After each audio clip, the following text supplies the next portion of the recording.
السلام علیکم ورحمۃ اللہ وبرکاتہ۔ الحمدللہ رب العالمین والصلاة والسلام علی اشرف الانبیاء والمرسلین نبینا محمد وعلی آلہ وصحبہ اجمعین۔ اللہ تبارک و تعالیٰ کا شکر و احسان ہے اور ہمارے لیے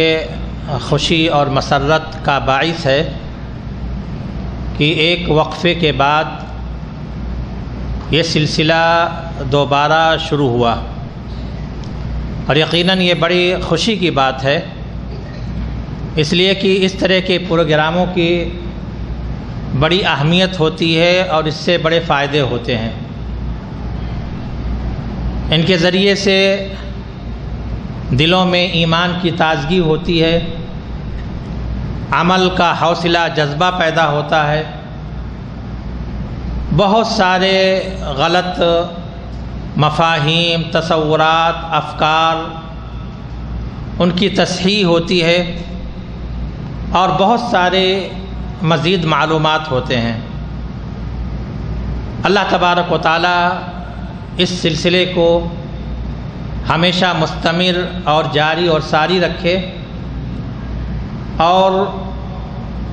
اس کی اہمیت اور افادیت سب سے پہلے ہمارے دلوں میں اور اس کے ساتھ ساتھ ہمارے سینٹر کے ذمہ داروں کے دلوں میں اس کا شعور اور احساس پیدا کرے۔ آج کا موضوع یقیناً بڑا اہم ہے، اس لیے کہ یہ دین کا بنیادی فریضہ، اسلام کا 5واں رکن اور گناہوں کی مغفرت کا سبب، افضل ترین اعمال، جنت میں داخلے کا سبب ہے، اور انشاءاللہ اس کی فضیلت، اس کی اہمیت پر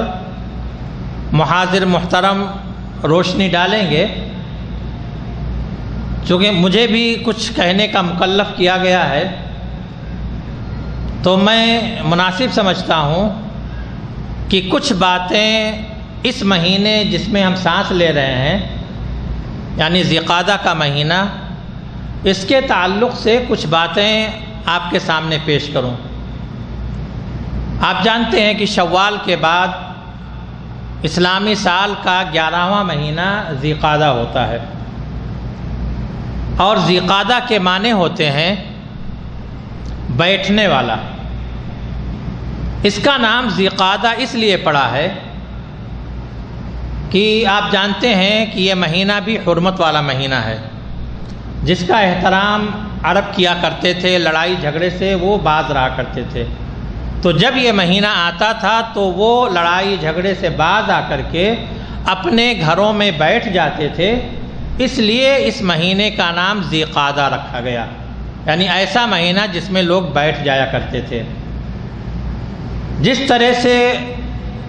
اسلامی سال کے بہت سارے مہینے ہیں، ان کی خصوصیت، ان کی فضیلت بیان کی گئی ہے،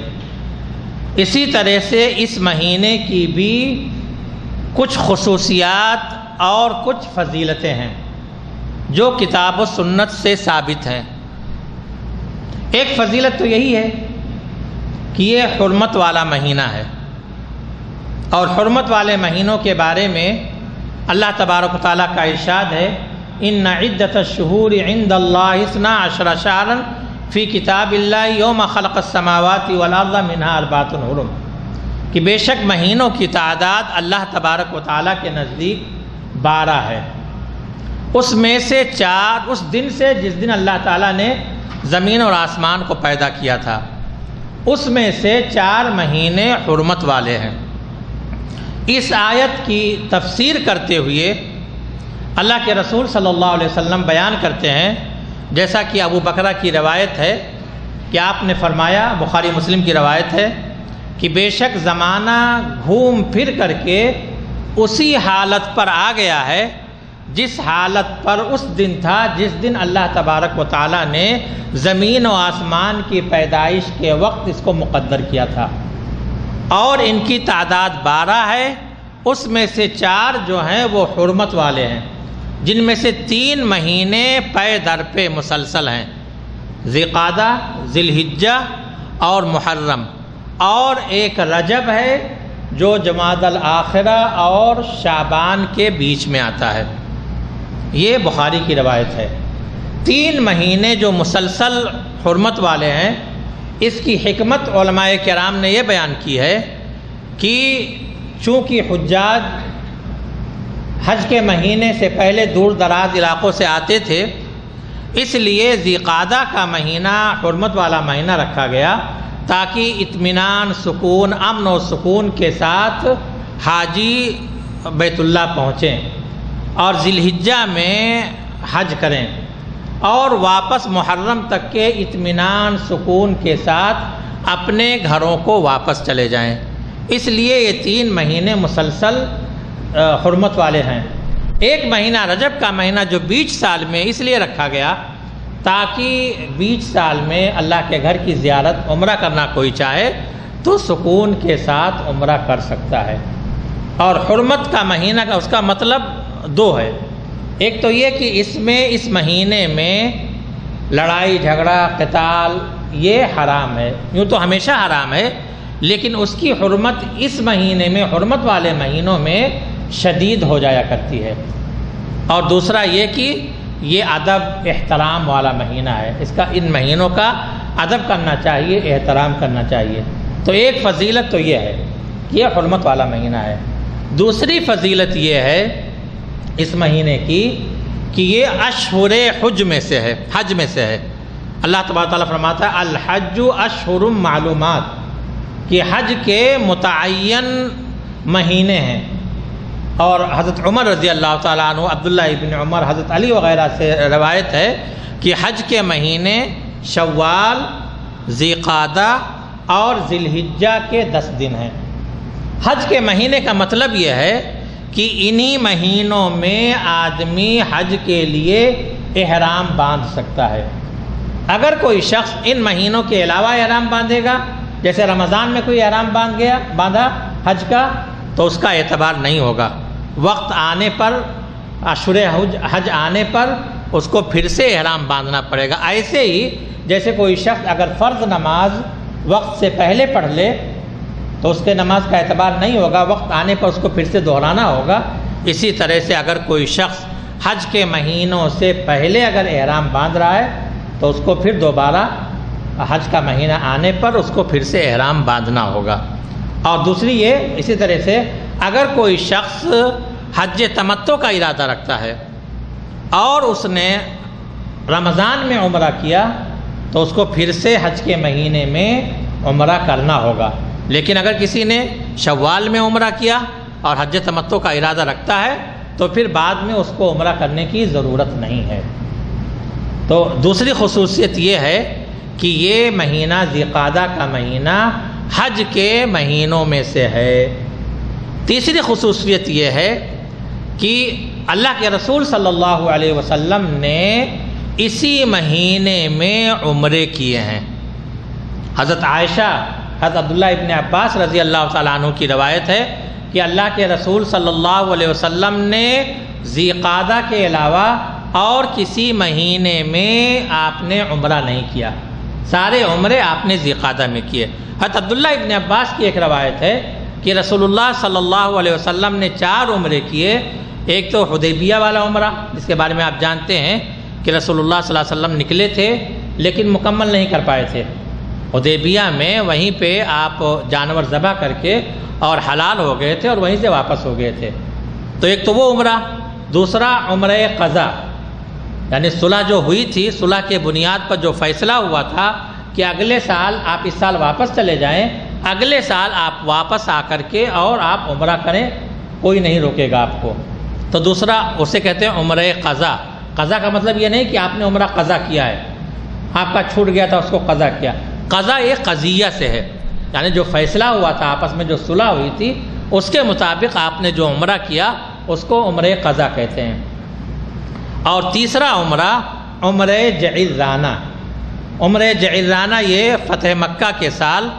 غزوہ حنین سے فارغ ہو کر کے اور مال غنیمت تقسیم کر کے آپ نے عمرہ کیا تھا، اس کو عمرہ جعیرانہ کہتے ہیں۔ چوتھا جو عمرہ آپ نے کیا تھا وہ حج کے ساتھ، اور آپ جانتے ہیں کہ آپ نے حج جو کیا تھا وہ ذی الحجہ میں کیا تھا،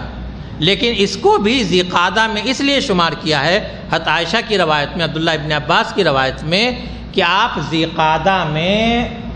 نکلے تھے مدینہ سے، اور ذی قعدہ ہی میں آپ نے احرام باندھا تھا عمرے کا، اس لیے اس کا اعتبار حضرت عائشہ اور عبداللہ ابن عباس کی روایت میں اس کا اعتبار کیا گیا کہ آپ نے ذی قعدہ میں سارے عمرے ذی قعدہ میں کیے، ورنہ حقیقتاً آپ نے جو عمرہ کیا تھا وہ ایک عمرہ حج کے ساتھ جو کیا تھا وہ ذی الحجہ میں کیا تھا۔ تو اس کی تیسری فضیلت یہ ہے کہ رسول اللہ صلی اللہ علیہ وسلم نے اسی مہینے میں عمرہ کیا، جتنا عمرہ آپ نے کیا ہے اسی مہینے میں کیا یا اس مہینے میں احرام باندھا ہے۔ اسی لیے کچھ علماء کرام کا یہ موقف ہے کہ سب سے افضل عمرہ کرنا یہ ذی قعدہ میں ہے، کیونکہ رسول اللہ صلی اللہ علیہ وسلم نے ذی قعدہ میں کیا ہے، لیکن صحیح مسئلہ یہ ہے کہ رمضان کو چھوڑ کر کے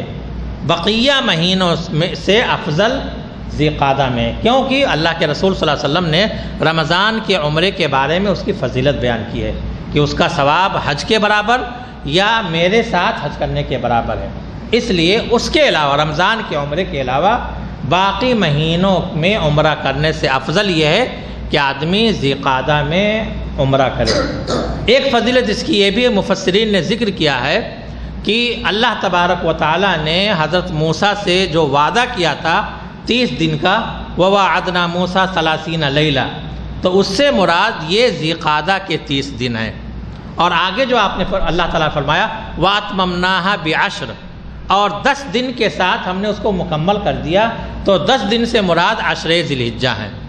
تو ایک فضیلت یہ بھی ہے کہ اللہ تبارک و تعالیٰ نے حضرت موسیٰ سے اسی مہینے کا وعدہ لیا تھا۔ اور پانچویں خصوصیت یہ ہے کہ اسی مہینے میں اللہ کے رسول صلی اللہ علیہ وسلم نے اپنی پھوپھی زاد بہن حضرت زینب بنت جحش سے نکاح کیا تھا، اور اسی نکاح کے موقع پر آیت حجاب، پردے کی آیت نازل ہوئی تھی۔ تو یہ اس مہینے کی ذی قعدہ کے مہینے کی کچھ خصوصیات، کچھ فضیلتیں تھیں۔ اللہ تبارک و تعالیٰ سے دعا ہے کہ اللہ تبارک و تعالیٰ ہمیں ان فضیلتوں کو حاصل کرنے کی، اور ان مہینوں میں، حرمت والے مہینوں میں، اپنے نفس پر برائی کر کے، غلط کام کر کے، فسق و فجور کر کے اپنے نفس پر ظلم کرنے سے ہمیں محفوظ رکھے، اور زیادہ سے زیادہ نیک عمل کرنے کی توفیق دے، ہماری نیکیوں کو اللہ تبارک و تعالیٰ قبول کرے۔ آمین وآخر دعوانا الحمدللہ رب العالمین، وصلی اللہ وسلم علی نبینا محمد وعلی آلہ وصحبہ اجمعین۔